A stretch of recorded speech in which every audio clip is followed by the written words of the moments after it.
Okay, ladies and gentlemen, what's good? Your boy's back. Like, share, subscribe. Cash App $ Winston Spivey. And thank you for your time. Tell a friend or two about the channel. You guys be safe on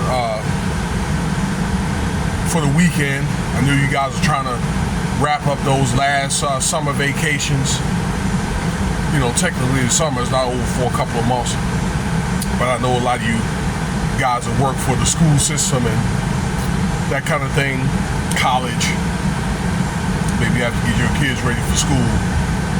So, you know, shout out to you guys that are, you know, employees of the school system.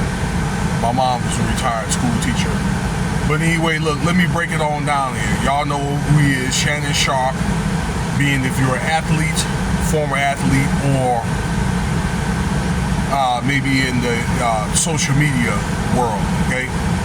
Successful NFL football player, Hall of Famer, as well as his brother now. His brother's going to be inducted here at the end of the month. Finally made it after all these years. Has a successful podcast show. And ESPN, you know, throughout the years, sports podcaster, the club Shay Shay and all that. Well, he had to reach a settlement, which he did with this young lady that he had involved, I guess, in the SA Act, and he needed to go on and make this settlement before the truth ended up coming out, because there was going to be a court date, a lawsuit, and with your boy Tony Busby involved, then that evidence was going to come out with some, I guess, text messages and videos and that kind of thing that was going to come out. And I think Shannon Sharpe did not want that, so we went on and settled. What I heard that he tried to do 10 million, she didn't want that.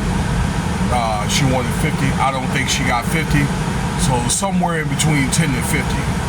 All right. Just my take, maybe somewhat in the middle of that. All right. If you kind of like do the average between that. All right. That's a lot of doggone money. A lot of cheddar. Even 10 is a lot of there's a lot of doggone cheddar. So, you know, he could, for the most part, he can go on with his life. He can go on and keep doing his podcasting. And, you know, if the ESPN decide they want to reinstate him to continue with ESPN, that they could do so. Now, let me tell you something about that. It was my understanding that they had a replacement. His name is Jason Kelsey. Now, this is Travis Kelsey's brother. All right, now Jason was very good. I think offensive guard, played for the Philadelphia Eagles, won the Super Bowl, 8, 9, 10 years ago? And he's got a podcasting show along with Travis Kelsey, and I think that he's a very good candor, and I've seen a couple of his shows. But yeah, he's a good doggone commentator, and he would make a very good fit for ESPN in a more conservative sense. That's what I heard, okay? But Shannon Sharpe coming back to ESPN, that's questionable still, all right? Because I guess the plan was he was going to step away from that network until he got this matter resolved. All right. So we'll see. You know, some of those sponsors, because he's lost sponsors for his podcast, you know, them guys are not going to come back. But if he happens to get some sponsors, you know, they're probably going to offer him a lot less.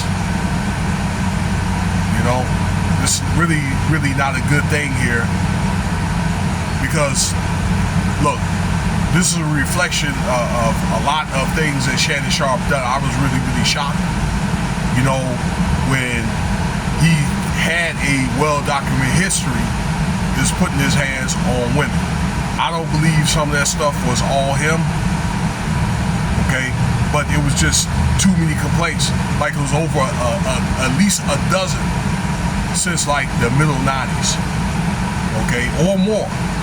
Stuff that he had to settle, okay? He had to reach a settlement with, okay? He had to reach a settlement with another woman from another network, all right? That was downplayed. But it's just too much stuff, whether he had involvement in it or not. Some of them both had involvement in, but it's just too much stuff for nothing to happen, okay?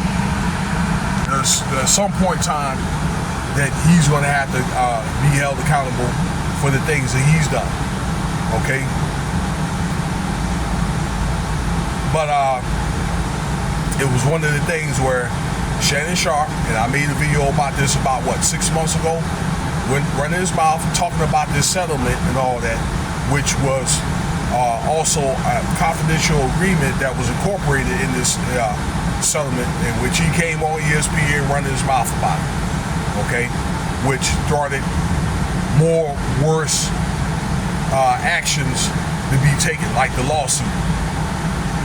Okay, from a woman he was dealing with from late 2023 to early 2025, where I guess he was dealing with her, it became transactional, and then I guess she claimed that he essayed her, was putting his hands on her, and she had all the evidence.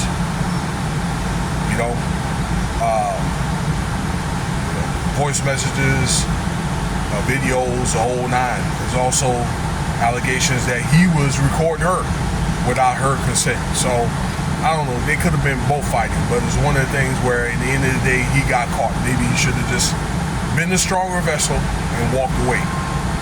As the man that he is, the stronger vessel. And he had other women. Now, look, in closing, I want to say this. People expect from Shannon Sharpe to change. He's not going to change, y'all.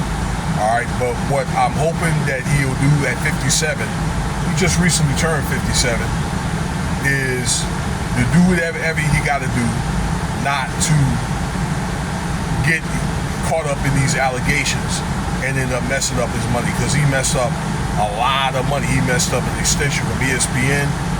He messed up $100 million contract social media. Okay, but I'm thinking what you probably need to do is keep his mouth shut and quit discussing his business on social media. Quit putting his hands on these doggone women. Okay, even if no matter how mad he gets, maybe just to let her go and just, I don't know, walk away. Just stop doing whatever it is to get himself, in trouble. I pray that he's going to do that differently, to say the least. And that's that. But yeah, he gets to go on with his life for the most part and continue to do what he's doing. He's going to continue to make money, and I think he's still going to get numbers. So let me know what you think about the video here, all right? I think this is something that all men, if you have a little bit of money, can learn from. Even myself, I've learned a lot of things from this case and the Diddy and Jay-Z and things like that. When you got money, you got to move different, because, hey, man, this economy, people are looking for any reason to sue somebody's damn body, okay? And you don't want to put yourself in a situation where you get somebody like Tony Busby. If he gets something, he sees something and pushes it, it goes on his desk, he finds something, you're getting dealt with. You don't want to get in that situation where you're going to end up giving away your wealth or what you work hard for over some damn box, okay? Box ain't that good. All right, that's it, y'all. All right, more content coming soon. Let me know what you think.